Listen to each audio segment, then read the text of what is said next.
পাঁচটি বিশেষ সময় আছে, যে সময়গুলোকে আমরা বলতে পারি পাঁচটি সোনালী সময়, যে সময়গুলোতে আল্লাহ রাব্বুল আলামিন আসমানের দুয়ারসমূহ উন্মুক্ত করে দেন, খুলে দেন। অর্থাৎ এই সময়টাতে মানুষ ইবাদত বন্দেগী করে আল্লাহর নৈকট্য অর্জন করাটা অনেক সহজ হয়, আবার দোয়া করে প্রার্থনা করে আল্লাহর খুব কাছাকাছি যে আল্লাহর কাছ থেকে তার চাওয়াগুলোকে মঞ্জুর করার সুযোগ লাভ করে। সেরকম সোনালী পাঁচটি সময় আছে 24 ঘন্টা সময়ের মধ্যে। প্রতিদিনই আমরা চাইলে এই সময়গুলো বারবার হাসিল করতে পারি। এই সময়গুলো সম্পর্কে আমাদের জানা দরকার আছে না নাই? মোহতারাম হাজিরিন, সেই পাঁচটি সোনালী সময়ের মধ্যে থেকে একটি সময় হলো জোহরের ওয়াক্ত যখন শুরু হয়। জোহরের ওয়াক্ত যখন শুরু হয়, যে সময়কে আমরা বেশিরভাগ মানুষ তেমন একটা গুরুত্ব দেই না, বরং 24 ঘন্টা সময়ের মধ্যে ইবাদত বন্দেগী বা আল্লাহর দিকে মনোনিবেশ করা কিংবা দোয়া জিকির করার জন্য যে সময়টাকে আমরা সবচাইতে তুলনামূলকভাবে আমাদের আচরণ দ্বারায় কম গুরুত্বপূর্ণ আমরা বোঝানোর চেষ্টা করি, সেই সময়টা বরং এমন গুরুত্বপূর্ণ সময় যে এই সময়টাতে আল্লাহ রাব্বুল আলামিন আসমানের যত দুয়ার আছে তার সবগুলো ওপেন করে দেন বান্দাদের জন্য। ভাইরা আমার, এ সম্পর্কে নবী করিম সাল্লাল্লাহু আলাইহি সাল্লাম থেকে একটা হাদিস মুসনাদে আহমদে বর্ণিত হয়েছে যে সাহাবা ইকরাম নবী করিম সাল্লাল্লাহু আলাইহি সাল্লামকে দেখতেন জোহরের আগের 4 রাকাত সুন্নাতকে খুব গুরুত্বের সাথে তিনি আদায় করেন, কখনো ছাড়েন না। কোন এক বর্ণনা মতে নবী করিম সাল্লাল্লাহু আলাইহি সাল্লাম জোহরের আগের 4 রাকাত সুন্নাত পড়তে পারেন নাই মেহমান আসার কারণে। তো এই নামাজটা তিনি পরে আবার পড়ে দিয়েছেন, কিন্তু ছাড়েন নাই। সাহাবীরা জিজ্ঞাসা করেন, ইয়া রাসূলুল্লাহ, আপনি জোহরের আগের 4 রাকাত সালাত এত ইহতিমামের সাথে, এত গুরুত্বের সাথে, এত দৃঢ়তার সাথে আদায় করেন, যেটা একেবারে আপনি কখনো ছাড়তে চান না, এর কারণ কি? এর রহস্য কি? হেতু কি? এর বিশেষ কোনো কারণ আছে কিনা এই সময়ের? তখন নবী করিম সাল্লাল্লাহু আলাইহি সাল্লাম বলেছেন, জোহরের ওয়াক্ত যখন শুরু হয় তখন আসমানের সমস্ত দুয়ারগুলো খুলে দেওয়া হয়। ফাউহিব্বু আন ইউসআদা লি ফীহি খায়র। তো আমি চাই আল্লাহ যখন বান্দার জন্য রহমতের সব দুয়ার উন্মুক্ত করে দেন, ওই টাইমটাতে আল্লাহর কাছে আমার কোনো ইবাদত, কোনো বন্দেগী যেন পৌঁছে যায়, এটা আমার খুব ভালো লাগে, সেটা আমি পছন্দ করি। এই জন্য এই টাইমে সালাত আদায় করতে আমি কখনো ভুল করি না। মুহতারাম হাজিরিন, অতএব জোহরের আগের যে 4 রাকাত সালাত সুন্নাত সেটা তো বটেই, এছাড়াও জোহরের ওয়াক্ত হওয়ার পর থেকে নিয়ে জোহরের নামাজ শেষ হওয়া পর্যন্ত, বরং আসরের ওয়াক্তের আগ পর্যন্ত, এই সময়টাতে আমরা যে যে কাজে ব্যস্ত থাকি, আল্লাহর দিকে মনোনিবেশ করে, আল্লাহর কথা স্মরণ করে, আল্লাহর সাথে মনে মনে নিজের চাওয়াগুলোকে নিবেদন করা, আল্লাহর জিকির করা, আল্লাহর নৈকট্য লাভের চেষ্টা করা, আল্লাহর ইবাদত বন্দেগী করার চেষ্টা বিশেষভাবে করা, এই হাদিসের আলোকে বোঝা যায় আমাদের জন্য খুব বেশি গুরুত্বপূর্ণ। অথচ আমরা এই টাইমে সবচেয়ে বেশি গাফলতিতে, সবচেয়ে বেশি উদাসীনতাতে আমরা সময় কাটায় থাকি। মোহতারাম হাজিরিন, নবী করিম সাল্লাল্লাহু আলাইহি ওয়াসাল্লাম জাওয়ালের সালাতের কথা বলেছেন, জাওয়ালের সময় সালাত আদায় করার কথা বলেছেন। 4 রাকাত সালাত জাওয়াল বলা হয় সূর্য মধ্য আকাশ থেকে যখন পশ্চিম আকাশের দিকে ঢলে পড়ে, পূব থেকে সূর্য ওঠার পর যখন ঠিক মাঝামাঝি আসে, এরপর যখন পশ্চিমের দিকে একটু কাত হয়ে যায়, আস্তে আস্তে পশ্চিমের দিকে যেতে থাকে, এই টাইমটাকে জাওয়াল বলা হয়। যে মাঝখান থেকে ঠিক পশ্চিমের দিকে যাওয়া শুরু করছে, মানে জাওয়াল শুরু হয়ে গেছে। এই জাওয়ালের সময়ের সালাত এর ফজিলত আসছে হাদিসের ভিতরে, অনেকে এটা জানেন না। জাওয়ালের সময়ের সালাত বলতে অনেকে বলেছেন, অনেক ওলামা একরাম এবং হাদিস বিশেষজ্ঞ বলেছেন যে জোহরের আগের 4 রাকাত সালাত যেটা সুন্নাত, ওইটাই জাওয়ালের সালাত। আবার অনেক ওলামা একরাম, অনেক বিশ্লেষক বলেছেন না, এটা ছাড়াও জোহরের ওয়াক্ত হওয়ার পরপরই 4 রাকাত সালাত আদায় করা, এটা সালাতুদ দোহার মতো আলাদা স্বতন্ত্র একটা সালাত। এজন্য এই সময়টাতে আল্লাহ তাআলা রহমতের দুয়ার উন্মুক্ত করে দেন, ওপেন করে দেন, আল্লাহর নৈকট্য লাভের বিরাট সুযোগ তৈরি হয়। অতএব জোহরের ওয়াক্ত হওয়ার পর থেকে নিয়ে আসরের ওয়াক্ত হওয়ার আগ পর্যন্ত এই সময়টাতে বিশেষভাবে ইবাদত বন্দেগী, জিকির, আজকার, দোয়া, তাসবিহের মাধ্যমে আল্লাহর নৈকট্য লাভের চেষ্টা করতে হবে ইনশাআল্লাহ। 5টি সোনালী সময়ের একটি হলো এই সময়টা জোহরের ওয়াক্ত হওয়ার পরে। আমরা অনেকেই জোহরের আগের সুন্নাতকে খুব বেশি গুরুত্ব দিয়ে পড়ি না, অবহেলা করি। অথচ নবী করিম সাল্লাল্লাহু আলাইহি সাল্লাম এটাকে এত গুরুত্বের সাথে পড়তেন। আল্লাহ তাআলা আমাদেরকে এই সোনালী সময়টার গুরুত্ব অনুধাবন করে সে অনুযায়ী আমল করার তৌফিক দান করুন। দ্বিতীয় সোনালী সময় যেটা, সেটি হলো আজানের পরের সময়টা। পাঁচ ওয়াক্ত নামাজের যে আজান হয়, সালাতের জন্য যে আজান হয়, এই আজানের কারণে আসমানের দুয়ার সমূহ খুলে দেওয়া হয়। এ সম্পর্কে আত-তারগীব এবং আত-তারহিবের একটি হাদিস রয়েছে। নবী করিম সাল্লাল্লাহু আলাইহি ওয়াসাল্লাম বলেছেন, ইদা নুদিয়া লিস-সালাহ, যখন নামাজের জন্য আজান দেওয়া হয়, আহ্বান করা হয়, ফুতিহাত আবওয়াবুস সামা ওয়াস্তুজিবাদ দুআ, তখন আসমানের দুয়ার সমূহ উন্মুক্ত করে দেওয়া হয় এবং বান্দার দোয়া কবুল করা হয় আজানের পর। আমরা অনেকেই হয়তো এটা জানিও না যে আজানের পর আবার দোয়া কবুল হয়। শুধু দোয়া কবুল হয় তা নয়, আল্লাহর রহমতের ভান্ডার উন্মুক্ত করে দেওয়া হয়, আসমানের দুয়ার সমূহ খুলে দেওয়া হয়।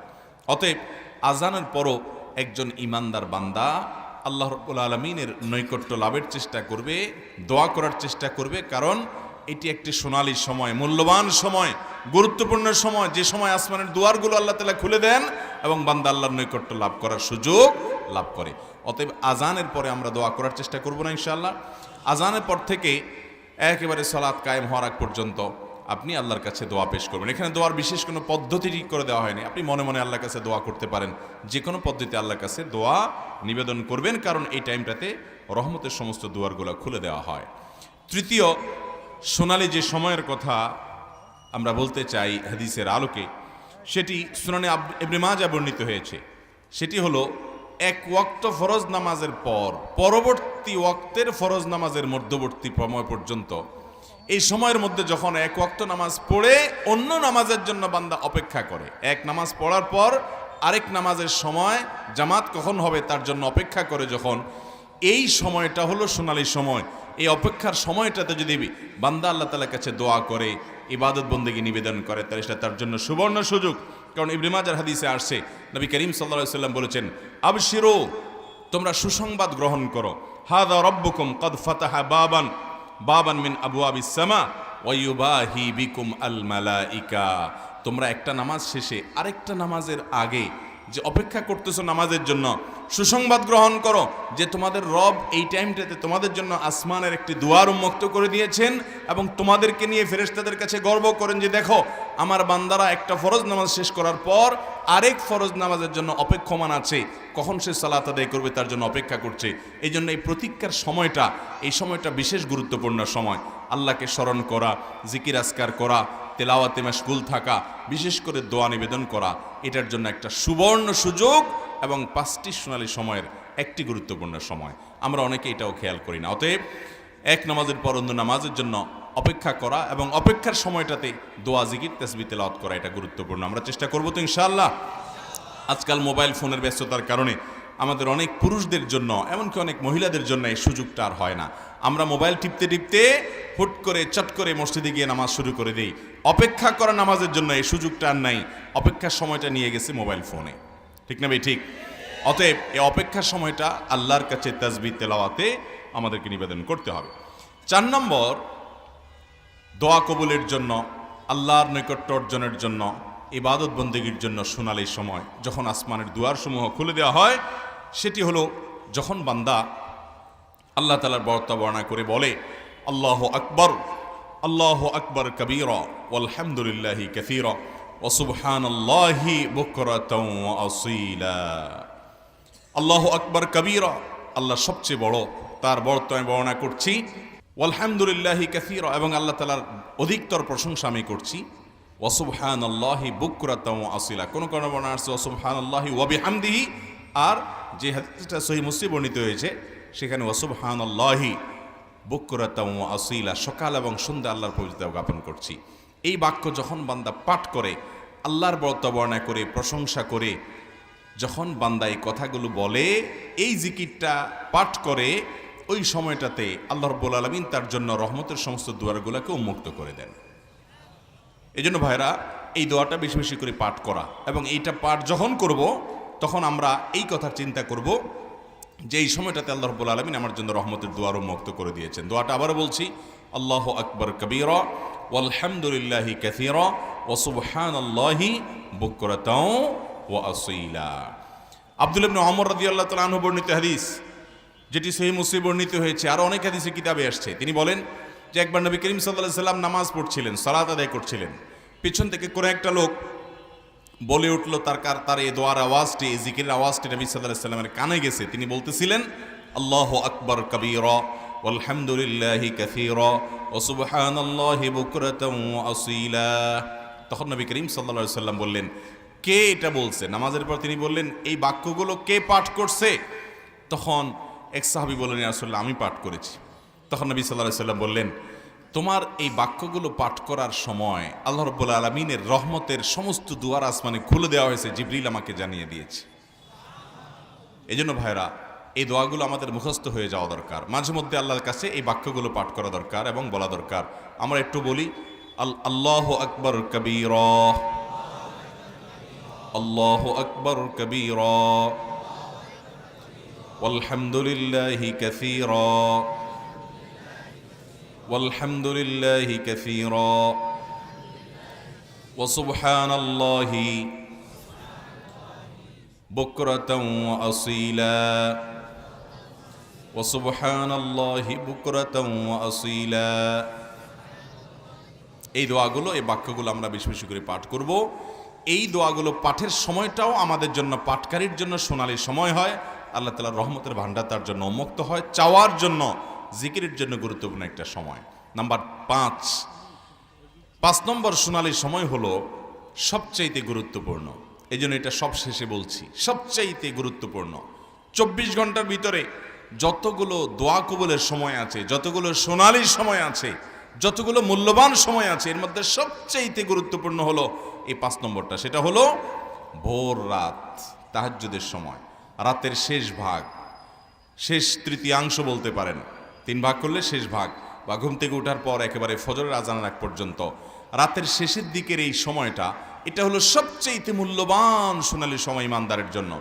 আপনার দোয়া আল্লাহর কাছে পৌঁছাতে চান, কায়মন বাক্যে আল্লাহর কাছ থেকে পাশ করাতে চান, আল্লাহর সবচেয়ে নৈকট্য অর্জন করতে চান, খুব বেশি আল্লাহর কাছে প্রার্থনা করতে চান, সিজদায় আল্লাহর কাছে বান্দার সবচেয়ে কাছাকাছি যেতে পারে।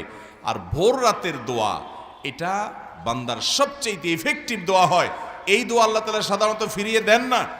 এবং নবী করিম সাল্লাল্লাহু আলাইহি সাল্লামের সেই বিখ্যাত হাদিস আপনারা সবাই কম বেশি শুনেছেন, রাতের শেষ প্রহরে আল্লাহ রাব্বুল আলামিন দুনিয়ার আসমানে এসে বান্দাকে ডেকে ডেকে বলেন।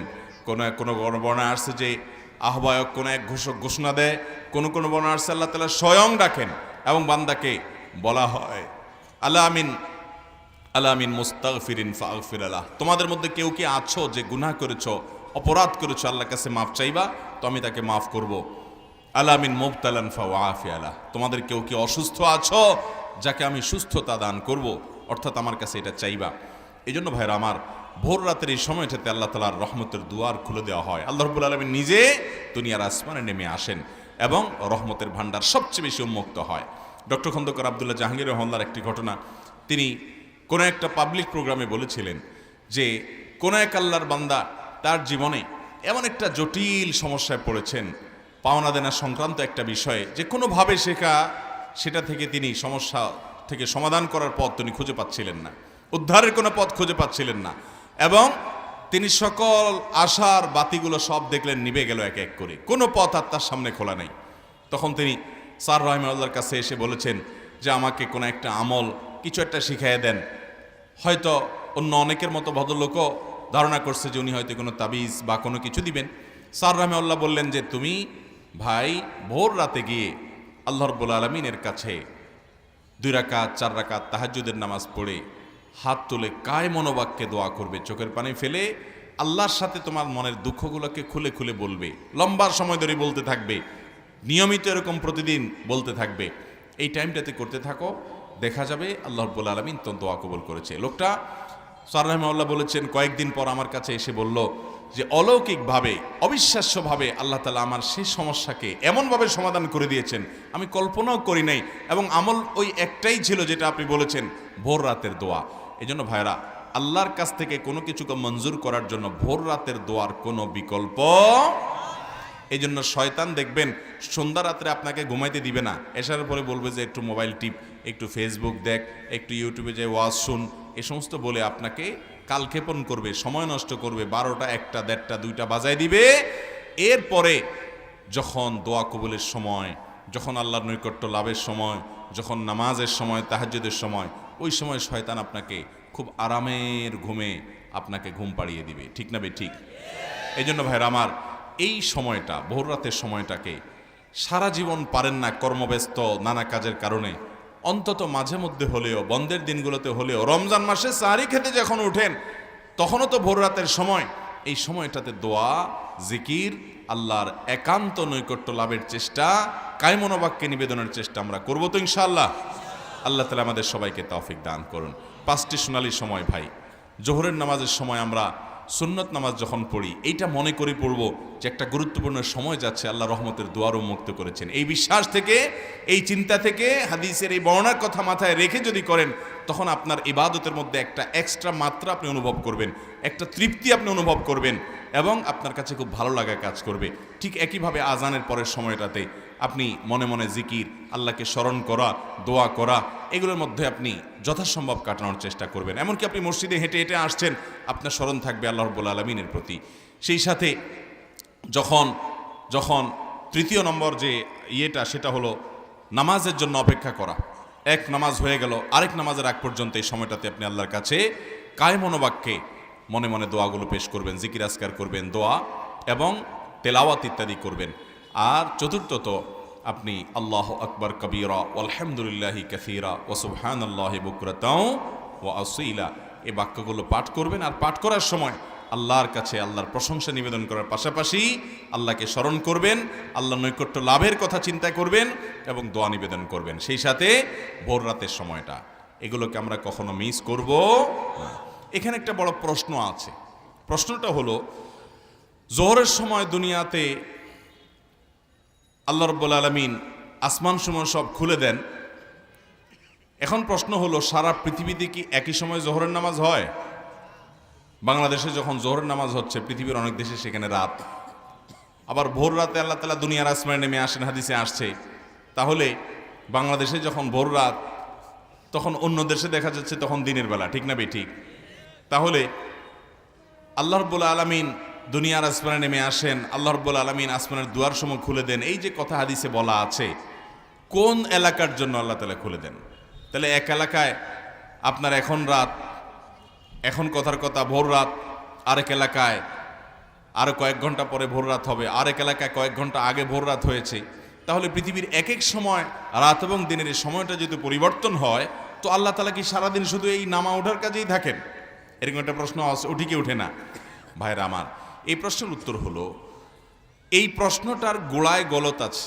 গলতের জায়গাটা হলো এই, আমরা আল্লাহকে আমাদের মতো করে চিন্তা করি, সেজন্য আমাদের এরকম প্রশ্ন আসে যে আমরা তো এক জায়গায় গেলে আরেক জায়গায় যেতে পারি না। আমি এক জায়গায় উপস্থিত মানে আরেক জায়গায় অনুপস্থিত, ঠিক না ঠিক? কারণ আমি মানুষ একজন, এক জায়গায় যেতে পারি, আরেক জায়গায় একই সঙ্গে দুই জায়গায় যেতে পারি না, ঠিক না ঠিক? আমরা যখন আল্লাহকে আমাদের মতো করে চিন্তা করব, তখন এরকম অনেক প্রশ্নই আসবে। শত সহস্র প্রশ্নের উত্তর এই একটা জায়গায় চলে আসবে, লাইসা কামিথলিহি সেই, আল্লাহর অনুরূপ আর কেউ হতে, ওয়ালাম ইয়াকুল্লাহু কুফুয়ান আহাদ, আল্লাহর সমকক্ষ কেউ কখনো হতে পারে। অতএব আল্লাহর সাথে কারো কোনো তুলনা চলে না, কোনো প্রকার আল্লাহর সাথে কম্পেয়ার করা চলবে না। কারোর সাথে আপনি যদি মনে করেন যে এর মতো, তাহলে ভুল হবে। আল্লাহ তাআলা তো এমন এক সত্তা যে তিনি তার মতো সম্পূর্ণ, সম্পূর্ণ তার মতো, তার কাছে সীমাবদ্ধতা বলতে কিছু নাই। তিনি কাদির, সবকিছু সক্ষম। তিনি যদি আমাদের মতোই হয়ে যান, তাহলে তিনি স্রষ্টা হলেন কোত্থেকে? जो समझ में आ गई वो फिर खुदा क्यों कर हुआ। ভাইরা আমার, সেজন্য একজন ইমানদারের বিশ্বাসের জায়গা হবে, যেহেতু নবী করিম সাল্লাল্লাহু আলাইহি সাল্লামের হাদিসে বিশুদ্ধভাবে বর্ণিত হয়েছে, এই সময়গুলোতে আল্লাহ রাব্বুল আলামিন যখন যেখানে জোহর হবে, সেখানে আল্লাহ রহমতের দুয়ারগুলো ওই এলাকার মানুষের জন্য ওপেন করে দেন। আবার অন্য এলাকায় যখন একই সময় হবে, তাদের জন্য তখন ওপেন করে দেন। এখন আমাদের কাছে এই বিষয়গুলো কখনো কখনো সাংঘর্ষিক মনে হতে পারে, কারণ আমরা একই সময় দুই কাজ করতে পারি না। আল্লাহ রাব্বুল আলামিন একই সময় দুই কাজ না, 2 সহস্রাধিক কাজ, অগণিত কাজ আল্লাহ তাআলা করতে পারেন। আল্লাহর কাছে অসম্ভব বলতে কিছু। একটা হলো আলামুল গায়েব, আর হলো আলামুল হাজির। আমরা দৃশ্যমান এই পৃথিবীকে অদৃশ্যমান জগতের সাথে তুলনা করলে সেটা ভুল হবে। অদৃশ্যের যে জগৎ, যেটা আমাদের দেখার বাইরে, যেমন আখিরাত, আখিরাতে দিনের মতো, দুনিয়ার মতো এরকম 12 ঘন্টা 13 ঘন্টার রাত, 12 ঘন্টা 13 ঘন্টার দিন হবে না ভাইরা। সেখানকার সময়, সেখানকার টাইমিং, সেখানকার সব কিছু ভিন্ন হবে। অতএব অদৃশ্যের জগৎকে আমরা আমাদের জগতের সাথে কম্পেয়ার করলে অনেক কিছু মিলবে না, কিন্তু আল্লাহ তাআলার কাছে অসম্ভব বলতে কোনো কিছু নাই। একই সময় আল্লাহ রাব্বুল আলামিন কোন এলাকার মানুষের জন্য অবতরণ করেন, আবার কোন এলাকার মানুষের জন্য ভিন্ন কিছু করেন। একই সময় আল্লাহ তাআলা একজনকে জীবন দান করেন, আরেকজনকে আল্লাহ তাআলা মৃত্যু দান করেন। একই সময় আল্লাহ তাআলা কারোর প্রতি রহমত নাজিল করেন, কারোর প্রতি আল্লাহ তাআলা অভিশাপ নাজিল হয়। একই সময় আমরা একজন মানুষ হাসতে পারি, একই সময় আবার কাঁদতেও পারি না। আমি যখন হাসি তখন কাঁদি না, যখন কাঁদি তখন হাসি না। কিন্তু আহকামুল হাকিমিন আল্লাহ রাব্বুল আলামিন আমার মত নন। আমরা তো একজন সৃষ্টি মাত্র, তিনি তো অসীম। তিনি একই সঙ্গে শত সহস্র তার দ্বারা কাজ, শত সহস্র বৈশিষ্ট্যে তিনি একই সঙ্গে তিনি তার মধ্যে থাকতে পারে। এই ব্যাপারে আমাদের সাথে তাকে কম্পেয়ার করা হবে সবচাইতে বড় ভুলের জায়গা। কথা কি বুঝতে পারছেন? আল্লাহ রাব্বুল আলামিন আমাদেরকে এই সোনালী সময়গুলোতে আল্লাহ রাব্বুল আলামিনের কাছে দোয়া নিবেদন করার তৌফিক দান করুন। আমরা আল্লাহর নৈকট্য অর্জন করার চেষ্টা করব তো ইনশাআল্লাহ। 5টি সোনালী সময় আবারও এক নজরে বলে দিচ্ছি। নাম্বার 1, জোহরের ওয়াক্ত যখন হয়ে যায়, সূর্য যখন মাঝ আকাশ থেকে সামনে চলে যায়, কখনো 12:30, কখনো 1:15, ক্যালেন্ডার দেখে নেবেন জোহরের ওয়াক্ত কখন স্টার্ট হয়। আজান না, আজান তো অনেক সময় দেরিতে হয়, ওয়াক্ত হওয়ার পর তখন আসমানের দুয়ারগুলো আল্লাহ তাআলা খুলে দেন, সোনালী সময়। আরেকটি সোনালী সময় হলো যখন আজান হয়ে যায়, তারপরে আরেকটি গুরুত্বপূর্ণ সোনালী সময় হলো এক নামাজের পর যখন বান্দা আরেক নামাজের জন্য অপেক্ষা করে ওই সময়টা। আরেকটা সোনালী সময় হলো যখন আল্লাহু আকবার কবীরা আলহামদুলিল্লাহি কাসীরা সুবহানাল্লাহি বুকরাতাম ওয়া আসীলা পাঠ করা হয় ওই সময়টাতে। আরেকটা সময় হলো ভোর রাতের সময়টা, তাহাজ্জুদের সময়টা। আল্লাহ তাআলা এই সময়গুলোর কদর করার তৌফিক আমাদেরকে দান করুন। সবাই এই সময়গুলোতে আল্লাহর নৈকট্য অর্জন করা, আল্লাহর ইবাদত বন্দেগী করা, জিকির, তাসবিহ, তিলাওয়াত এবং বিশেষ করে দোয়ার জন্য বিশেষভাবে মনোযোগী হব। আল্লাহ আমাদের সবাইকে আমলের তৌফিক দান করুন। জাযাকুমুল্লাহু খায়রা ওয়া আখিরু দাওয়ানা আলহামদুলিল্লাহি রাব্বিল আলামিন।